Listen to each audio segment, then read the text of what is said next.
Test 2. This is the IELTS listening test.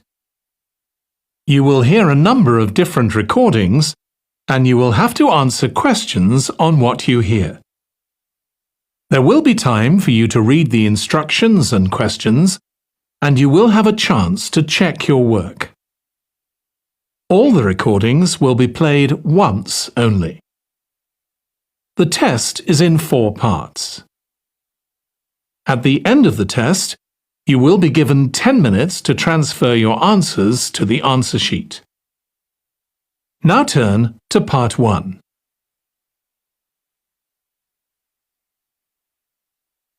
Part 1. You will hear a woman calling a tourist information office to ask about a festival. First, you have some time to look at questions 1 to 4.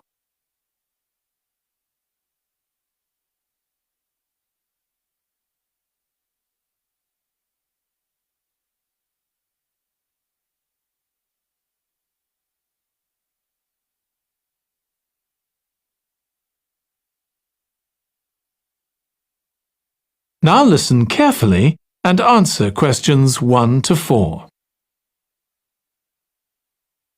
Good morning. You're through to the Tourist Information Office. Tim speaking. How can I help you? Oh, hello. Could you give me some information about next month's festival, please? My family and I will be staying in the town that week. Of course. Well, it starts with a concert on the afternoon of the 17th. Oh, I heard about that.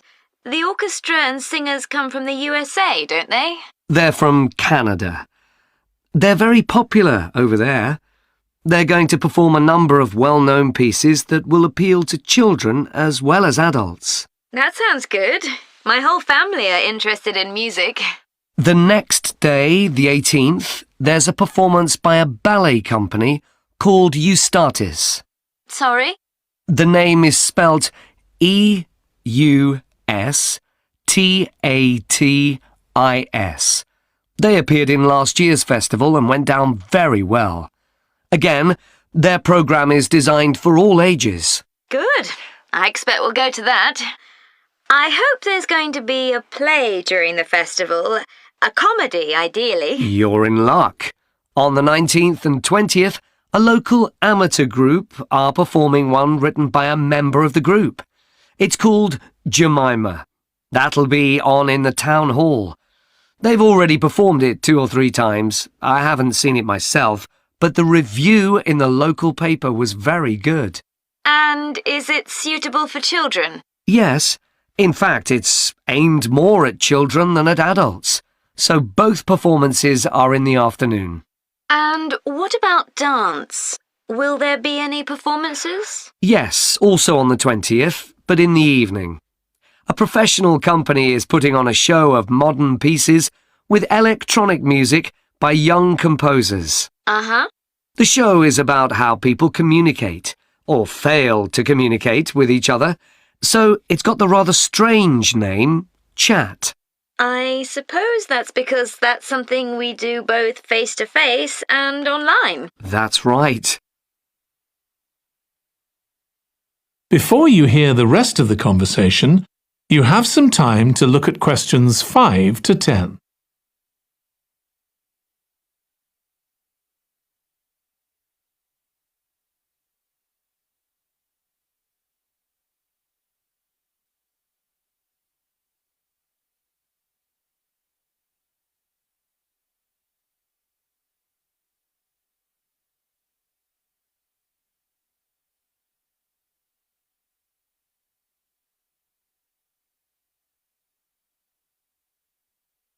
Now listen and answer questions 5 to 10.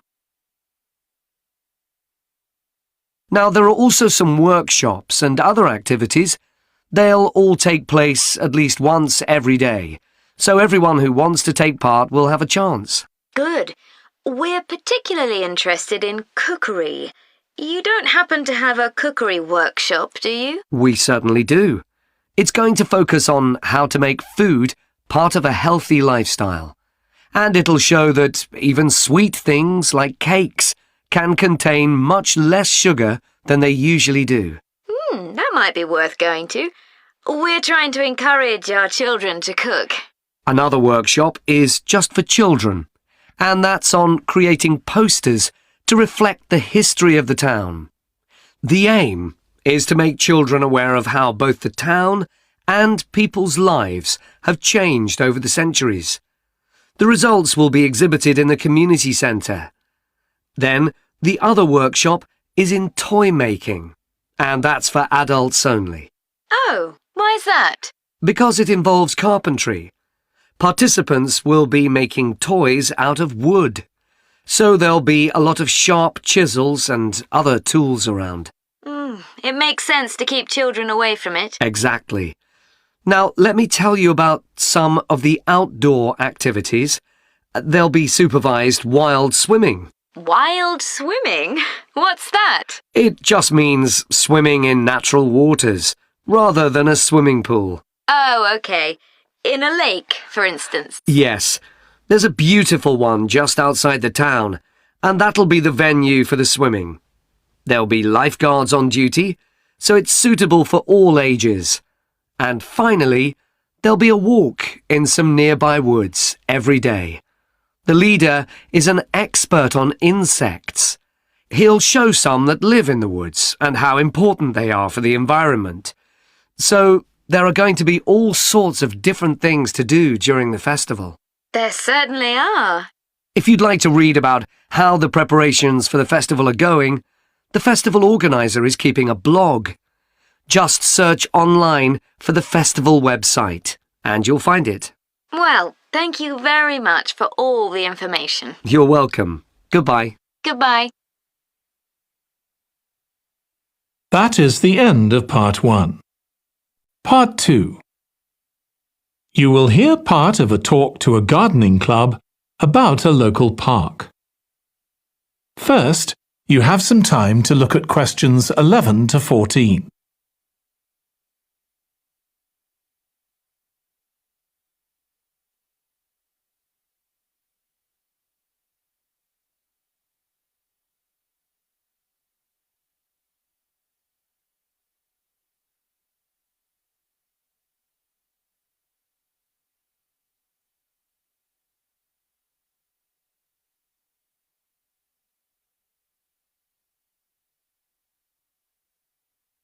Now listen carefully and answer questions 11 to 14.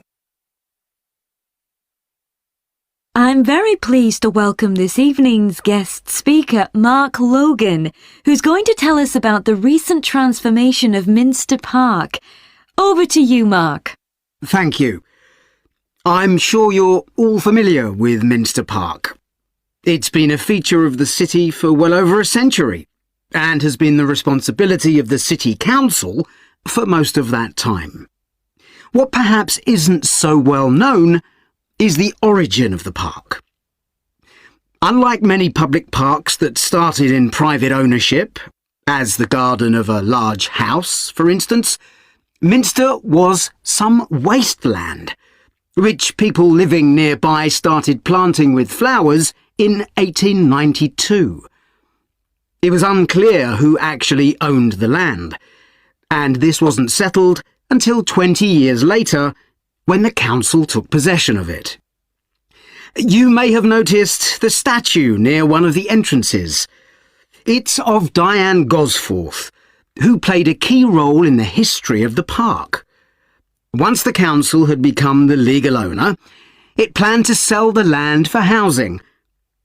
Many local people wanted it to remain a place that everyone could go to enjoy the fresh air and natural environment.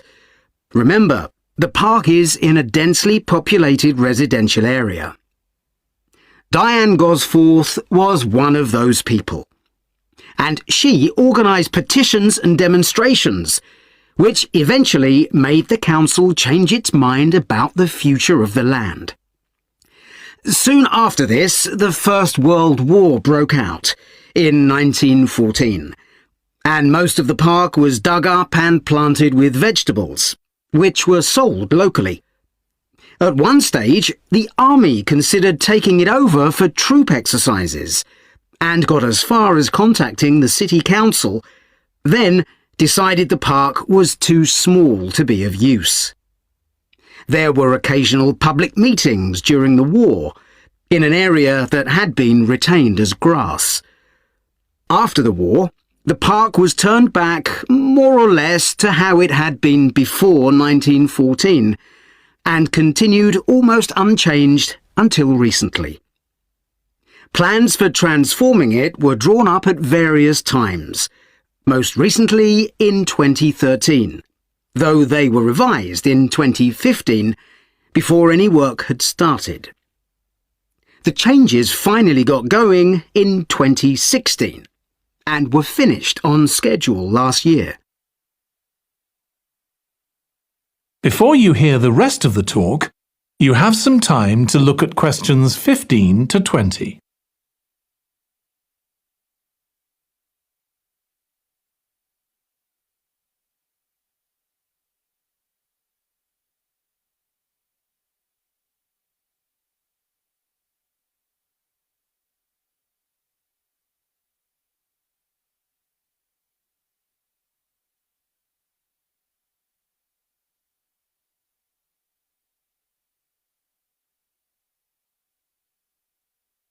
Now listen and answer questions 15 to 20.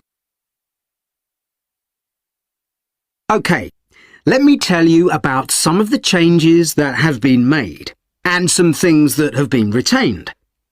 If you look at this map, you'll see the familiar outline of the park, with the river forming the northern boundary, and a gate in each of the other 3 walls. The statue of Diane Gosforth has been moved. It used to be close to the south gate, but it's now immediately to the north of the lily pond, almost in the centre of the park, which makes it much more visible. There's a new area of wooden sculptures, which are on the riverbank, where the path from the east gate makes a sharp bend. There are 2 areas that are particularly intended for children. The playground has been enlarged and improved, and that's between the river and the path that leads from the pond to the river. Then there's a new maze, a circular series of paths separated by low hedges. That's near the west gate. You go north from there towards the river and then turn left to reach it. There have been tennis courts in the park for many years, and they've been doubled, from 4 to 8. They're still in the southwest corner of the park, where there's a right-angle bend in the path. Something else I'd like to mention is the new fitness area. This is right next to the lily pond on the same side as the west gate. Now, as you're all gardeners, I'm sure you'll like to hear about the plants that have been chosen for the park. That is the end of part 2. You now have 30 seconds to check your answers to part 2.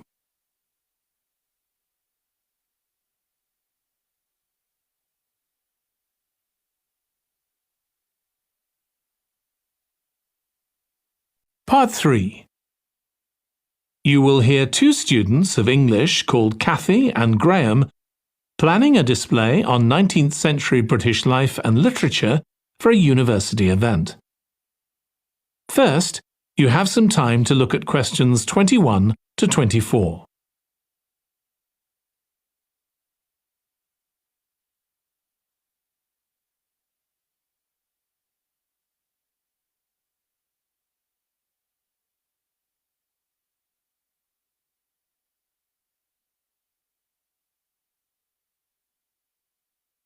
Now listen carefully and answer questions 21 to 24.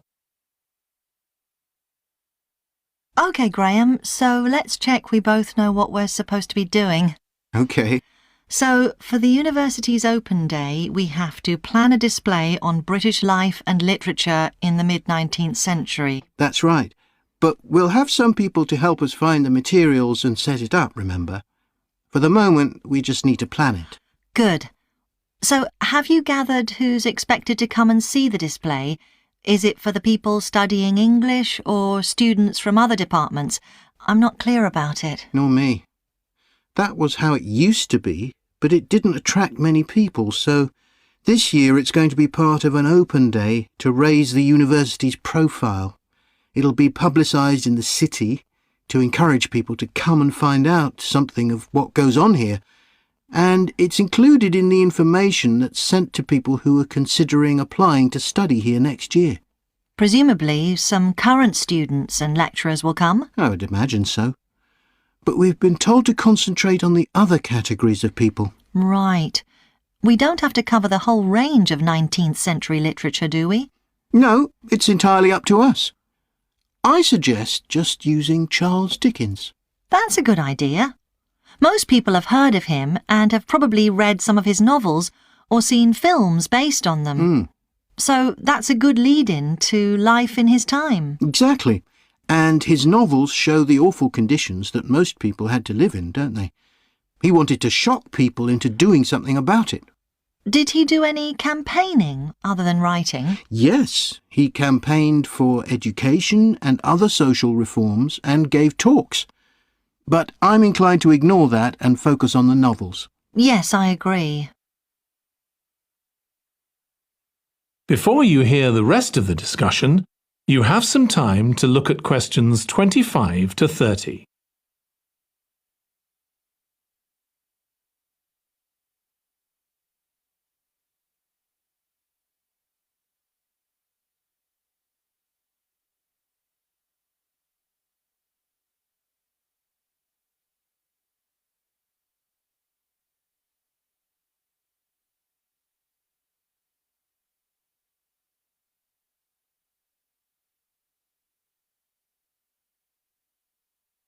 Now listen and answer questions 25 to 30.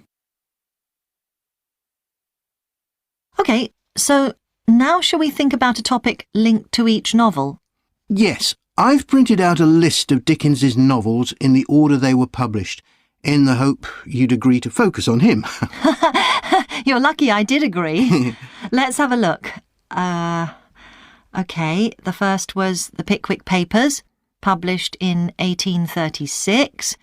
It was very successful when it came out, wasn't it? And was adapted for the theatre straight away. There's an interesting point, though, that there's a character who keeps falling asleep, and that medical condition was named after the book, Pickwickian syndrome. Oh, so why don't we use that as the topic and include some quotations from the novel? Right. Next is Oliver Twist. Mm-hmm. There's a lot in the novel about poverty, but maybe something less obvious. Well, Oliver is taught how to steal, isn't he? We could use that to illustrate the fact that very few children went to school, particularly not poor children, so they learnt in other ways. Good idea. What's next? Maybe Nicholas Nickleby? Actually, he taught in a really cruel school, didn't he? That's right. But there's also the company of touring actors that Nicholas joins. We could do something on theatres and other amusements of the time. We don't want only the bad things, do we? OK. What about Martin Chuzzlewit? He goes to the USA, doesn't he? Yes. And Dickens himself had been there a year before and drew on his experience there in the novel. I wonder, though. The main theme is selfishness, so we could do something on social justice? No, too general. Let's keep to your idea. I think it would work well. He wrote Bleak House next. That's my favourite of his novels. Yes, mine too. Oh, His satire of the legal system is pretty powerful. that's true. But think about Esther, the heroine. As a child, she lives with someone she doesn't know is her aunt, who treats her very badly. Then she's very happy living with her guardian, and he puts her in charge of the household. And at the end, she gets married, and her guardian gives her and her husband a house, where, of course, they're very happy. Yes, I like that. What shall we take next? Little Dorrit? Old Mr. Dorrit has been in a debtor's prison for years. So was Dickens's father, wasn't he? That's right. What about focusing on the part when Mr. Dorrit inherits a fortune and he starts pretending he's always been rich? Good idea. OK. So next we need to think about what materials we want to illustrate each issue. That's going to be quite hard. That is the end of part 3. You now have 30 seconds to check your answers to part 3.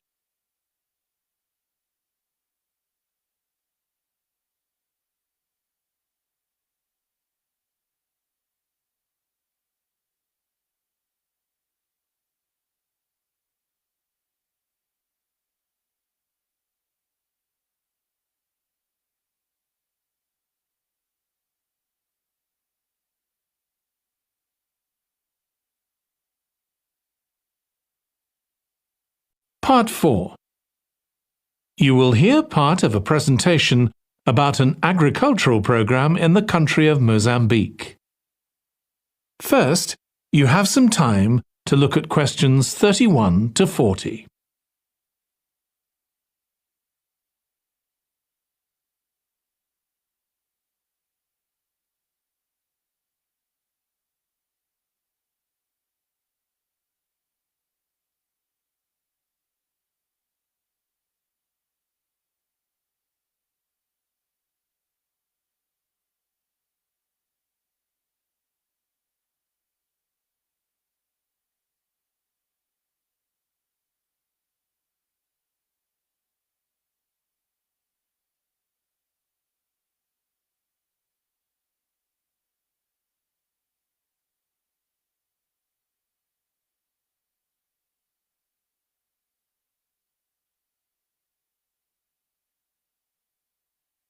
Now listen carefully and answer questions 31 to 40. I'm going to report on a case study of a program which has been set up to help rural populations in Mozambique, a largely agricultural country in Southeast Africa. The program worked with 3 communities in Chikwalakwala district near the Limpopo River. This is a dry and arid region with unpredictable rainfall. Because of this, people in the area were unable to support themselves through agriculture, and instead they used the forest as a means of providing themselves with an income, mainly by selling charcoal. However, this was not a sustainable way of living in the long term, as they were rapidly using up this resource. To support agriculture in this dry region, the program focused primarily on making use of existing water resources from the Limpopo River by setting up systems of irrigation, which would provide a dependable water supply for crops and animals. The program worked closely with the district government in order to find the best way of implementing this. The region already had one farmers' association, and it was decided to set up 2 more of these. These associations planned and carried out activities including water management, livestock breeding and agriculture. And it was notable that in general, women formed the majority of the workforce. It was decided that in order to keep the crops safe from animals, both wild and domestic, special areas should be fenced off where the crops could be grown.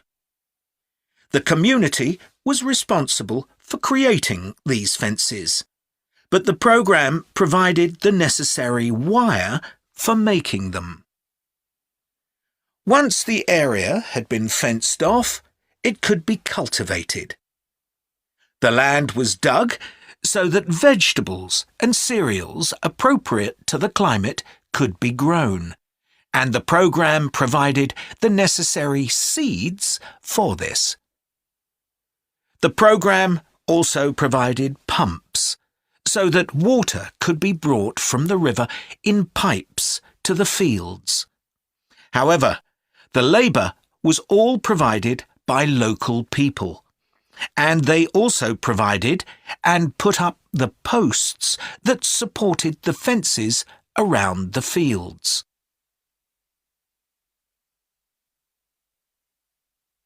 Once the programme had been set up, its development was monitored carefully.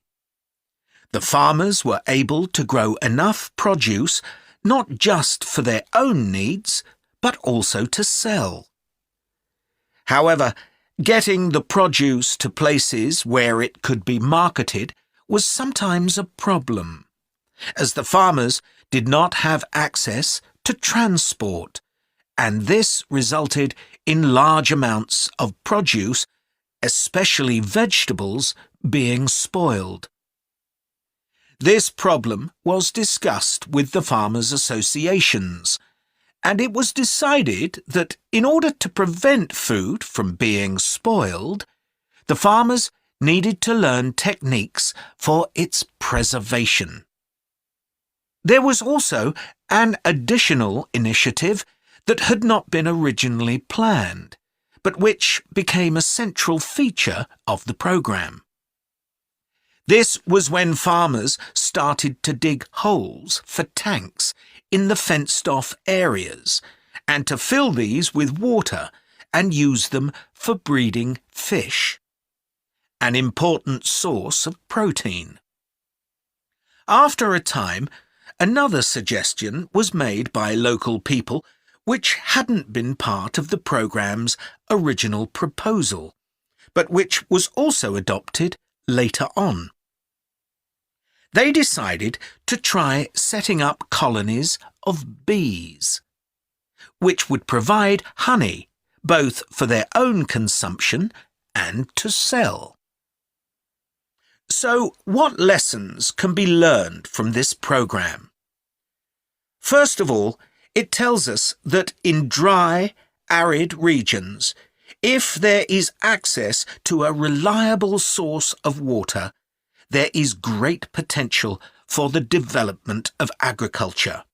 In Chiqualaquala, there was a marked improvement in agricultural production, which improved food security and benefited local people by providing them with both food and income.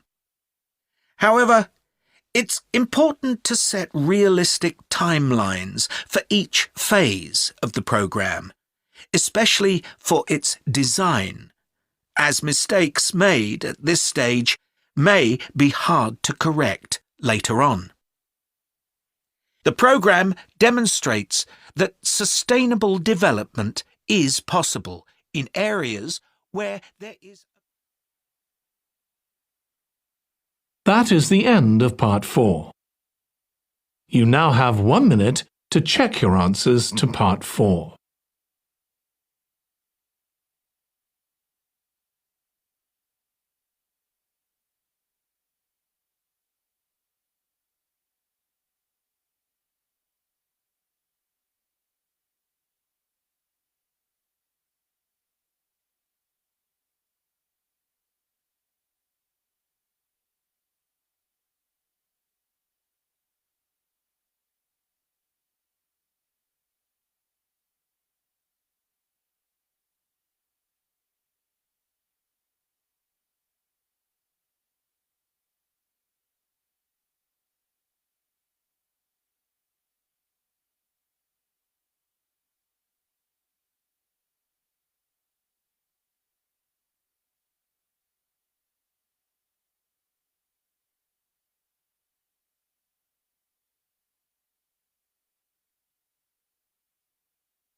That is the end of the listening test.